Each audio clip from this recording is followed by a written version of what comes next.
Hello tycoons, मेरा नाम प्रबल है और ये मेरे साथ आयुष और मृत्युंजय हैं और हम तीनों ONYC के को फाउंडर्स हैं। शुरुआत करने से पहले मैं हमारे क्लाइंट्स को बुलाना चाहूँगा। ओह हाय, कौन है? क्लाइंट है ये सब? हेलो। आओ इधर आओ। इधर आओ, कम यहाँ,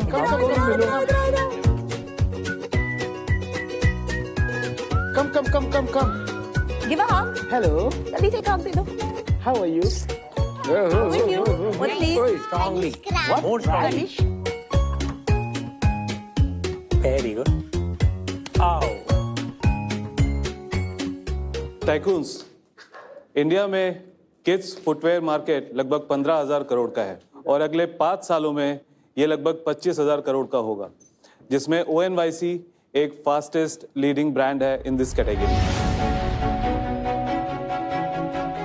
हम आए हैं गुड़गांव से एक ऐसा ब्रांड को लेके जो बच्चे का फुट हेल्थ का ध्यान रखता है। बच्चों के पैरों की लगभग 70% ग्रोथ पहले 10 सालों में ही हो जाती है, पर पेरेंट्स शूज़ पर इन्वेस्ट नहीं करते हैं। और करेंगे भी कैसे? क्योंकि उनके पैरों का साइज हर 6 मंथ्स में बढ़ जाता है और हर 6 मंथ्स में 2 से 3 हज़ार रुपए के महंगे जूते खरीदना नॉट फेयर। ONYC शूज काफी light weight, breathable, flexible, anti skid और easy to clean, easy to wear and काफी अफोर्डेबल है। और पिछले सिर्फ 2 सालों में हमने लगभग 9 लाख से अधिक कस्टमर्स, 92% कस्टमर से 5 star rating and 200 plus retail outlet पर अपना ऑफलाइन प्रेजेंस बनाया है। तो आज हम यहाँ पे इसलिए आए हैं ताकि आप लोगों की मदद से ONYC को हम भारत के हर घर, हर दुकान और हर माता पिता की पहली पसंद बना सकें। हमारी आस्क है 5 crore rupees in exchange of 5% equity. Welcome.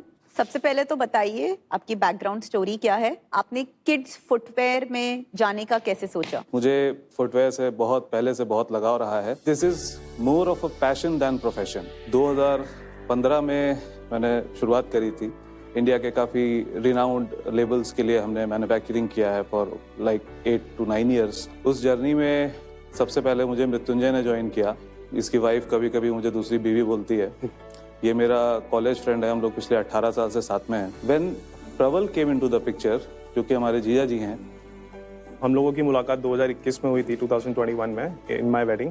तो मैंने जॉब क्विट करने का प्लान किया ही था और उसी टाइम पे मेरी इनसे मुलाकात हुई। तो फिर हमने सोचा क्यों ना हम लोग साथ में मिलकर कुछ करते हैं। तो हमें ये समझ में आ गया था कि अगर हमें फुटवेयर में कुछ करना है तो किड्स में ही करना है, बिकॉज बहुत बड़ा गैप है। किड्स के लिए कोई स्पेसिफिक ब्रांड नहीं था, तो जो बाकी ब्रांड्स थे वो एडल्ट्स के फुटवेयर को श्रिंक डाउन करके बच्चों में लॉन्च कर देते थे। और बच्चों के लिए हमें डिफरेंट तरीके से प्रोडक्ट बनाना होता है। हमें ब्रीदेबिलिटी देखनी होती है, लाइट वेट देखना होता है, फ्लेक्सिबिलिटी देखनी होती है, एंटी स्किड भी होना चाहिए, सारी चीज़ों का ध्यान रखना होता है। तो वो सारी चीज़ों का मद्देनजर रखते हुए हमने अपना प्रोडक्ट की शुरुआत 2023 नवंबर में किया था। बच्चों का जो साइज रेंज हम कैटर करते हैं, जो स्टार्ट होता है 9 मंथ से लेकर के 5 ईयर्स तक, इस साइज रेंज में इंडिया के कोई भी बड़े ब्रांड्स में बच्चों के फुटवेयर नहीं बन रहे थे। पैंडेमिक के बाद में, कोविड के बाद में जो सबसे बड़ा मार्केट डिस्ट्रप्शन था वो था चाइना से सप्लाईज का। डिस्ट्रप्शन के कारण लोगों ने इंडिया में सोर्सिंग करना स्टार्ट किया। तो इस तरीके से हम लोगों ने किड्स सेगमेंट में हम लोगों ने प्लान किया लॉन्च करने का। इसमें एक क्रिटिकल प्रॉब्लम आता है जो इंडिया में है, विच इज कि parents price sensitive, overall price sensitive market है।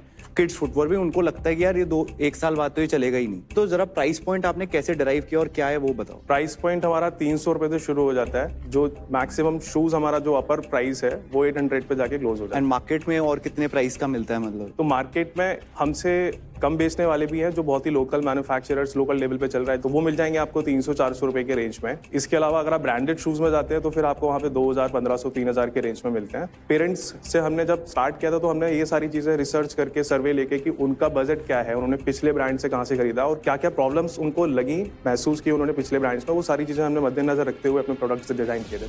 अगर मैं सिर्फ क्वालिटी की बात करूं, मैं भी प्राइसिंग में नहीं आ रहा हूं, क्योंकि लाइक मेरा बेटा तो जब से 2 साल का हुआ है और अभी 11 साल का है, वो क्रॉक्स ही पहनता है। उसका बस चले वो क्रॉक्स पहन के स्कूल चला जाए। सो उसके अगेंस्ट क्वालिटी जो भी आपका जो फीचर्स है, फ्लेक्सिबिलिटी, वो कैसे मेजर अप करती है? It's a good question. Crocs जिस मटेरियल से बनते हैं, हमारे स्लीपर्स भी वही सेम मटेरियल से बनते हैं। आप लाए हैं वो मटेरियल? जी सर। दिखा दीजिए जरा।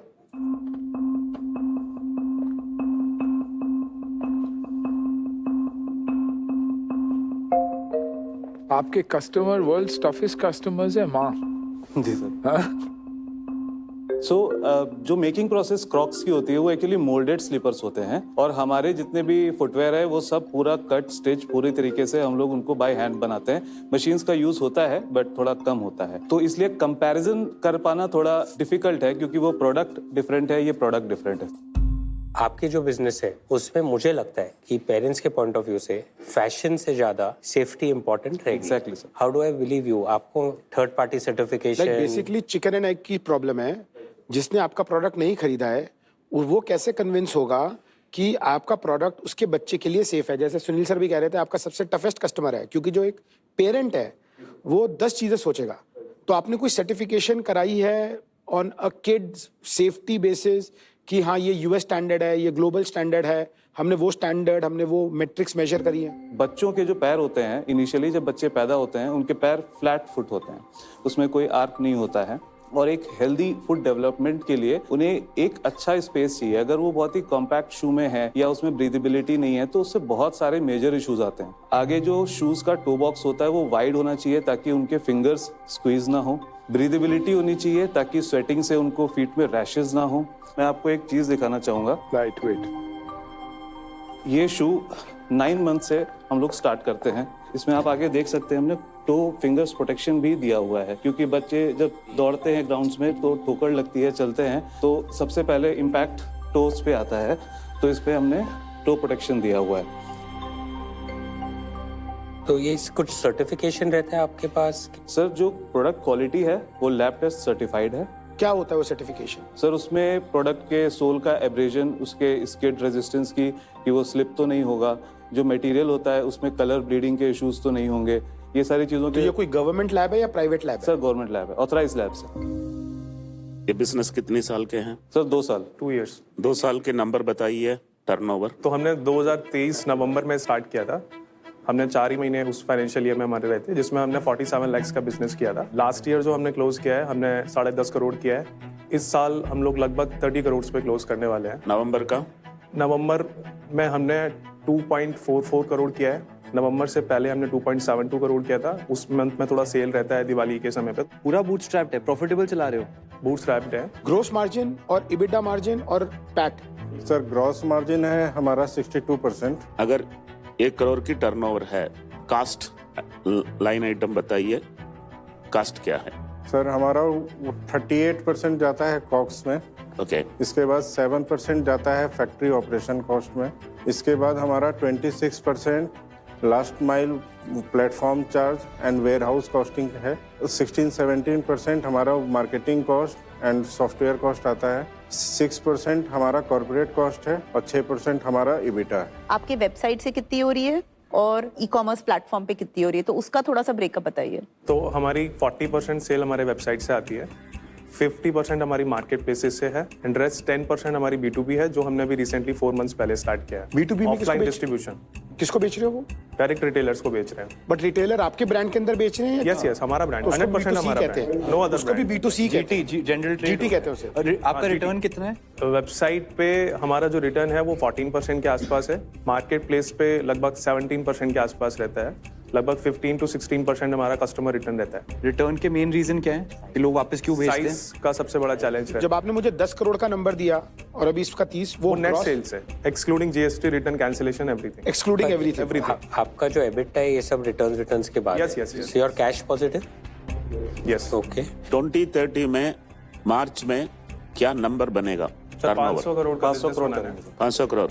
क्या प्रॉफिट आएगा? लगभग हमारा 15% एबिटा हम लोग टारगेट कर रहे हैं 500 करोड़ के business. PAT would be Around 13%, 12%। आप मैन्युफैक्चरिंग कॉन्ट्रैक्ट करते हैं या टोटल इन हाउस मैन्युफैक्चरिंग है हमारा। मुझे रेवेन्यू में समझाओ, 500 करोड़ पहुंच जाओगे अपनी फैक्ट्री करंट में या कैपेक्स चाहिए होगा? कैपेक्स चाहिए। कैपेक्स कितना कैपेक्स चाहिए होगा? सर अभी तो हमारा प्लान है लगभग 2 करोड़ रुपए हम लोग इन्वेस्ट करेंगे कैपेक्स में। तो 2 करोड़ कैपेक्स में इन्वेस्ट करने के बाद कितना कैपेसिटी आ जाएगी? हाँ, तो अभी हम लोग लगभग 3 करोड़ का बिजनेस कर रहे हैं। हम इसको इजीली 6 करोड़ ले जा सकते 6 करोड़ पर मंथ विद 2 करोड़ इन्वेस्टमेंट। हैं। Yes yes yes. So 72 crore. Yes. And 500 के लिए कितना चाहिए होगा? 500 के लिए we would be needing at least 120-130 crore के आसपास। And profitable?